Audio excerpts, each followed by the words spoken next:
Well, for the last 2 days, we had the sentencing hearing for Parkland School shooter Nikolas Cruz for the 17 people he murdered back in 2018, along with the 17 people he wounded.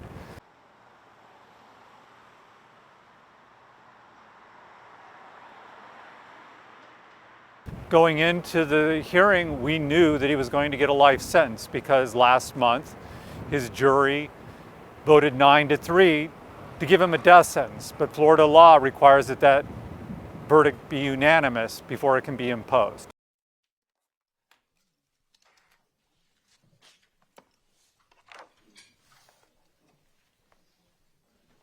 But the couple weeks that we had allowed the parents and the wounded, some wives of the staff members, to think about what they would like to say to Cruz. And so they got to come into court over the last 2 days. Extraordinary man.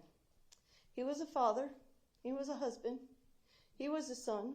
He had to sit there, and those people 20 feet away told him exactly what they thought of him.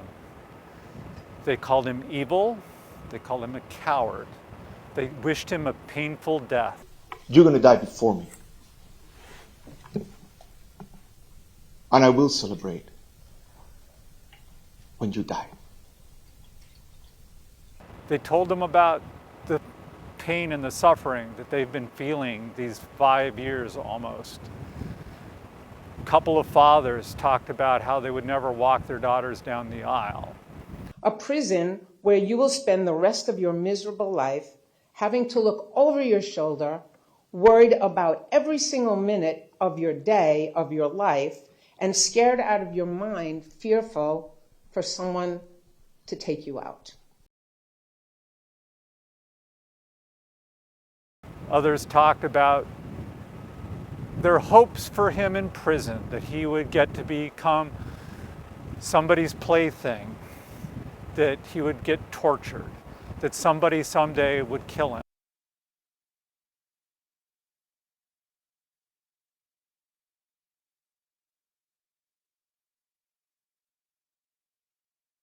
I mean, that's how raw it was over these 2 days.